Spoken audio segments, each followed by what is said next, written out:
istilah grafting ini, kalau kita ini ya memperbanyak koloni melalui rekayasa pembuatan ratu baru ya.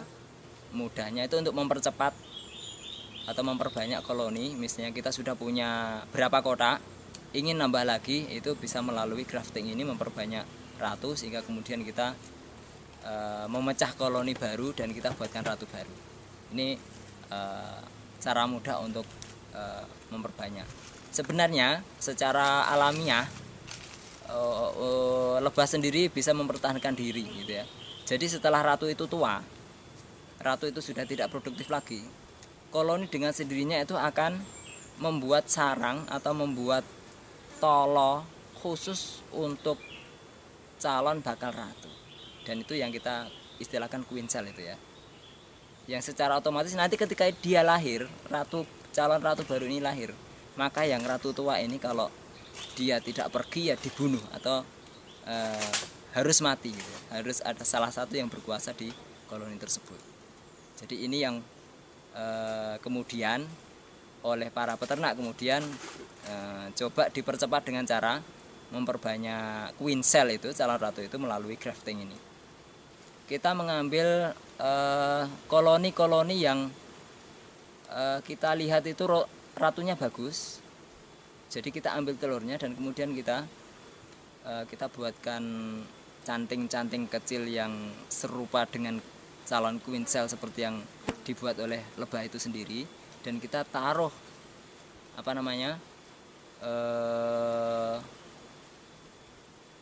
telur-telur itu di canting-canting itu, dan kemudian kita beri suplai makanan yang kita ambilkan dari tolok atau dari sisiran lebah tersebut.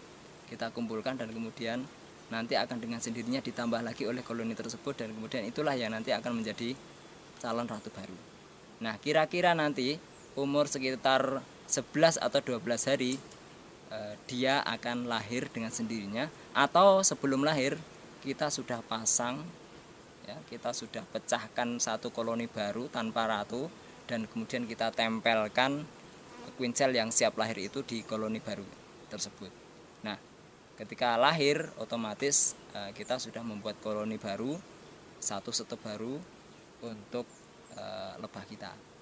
7 hari sejak lahir ya, queen cell ini nanti dia akan gonat, siap kawin, dan kemudian ketika sudah siap kawin dia akan keluar dari sarang dan kemudian menyebarkan aroma tertentu ya dari tubuhnya, dan kemudian nanti dikejar atau disusul oleh pejantan yang siap kawin pula. Dan inilah proses kawin itu di luar sarang. Baru kemudian nanti setelah kawin ini nanti ratu kembali ke sarang, dan yang mampu mengawini ratu ini dia harus mati ya, dia harus mati. Jadi jantan yang bisa mengawini ratu ini maka dia akan mati. Nah, ini proses kurang lebih proses untuk grafting tadi, untuk membuat koloni baru atau memperbarui ratu-ratu yang sudah tua. Karena kita ini kan sebuah peternakan, boleh jadi sekian banyak setup yang ada itu ratunya sudah tua, maka akan kita buatkan sekian kebutuhan ratu yang harus kita ganti. Nah, misalnya kita butuh 10 ratu, maka kita akan buatkan 10 ratu. 20 ratu baru kita akan buatkan 20 ratu baru, sehingga nanti produktivitas itu tidak terputus.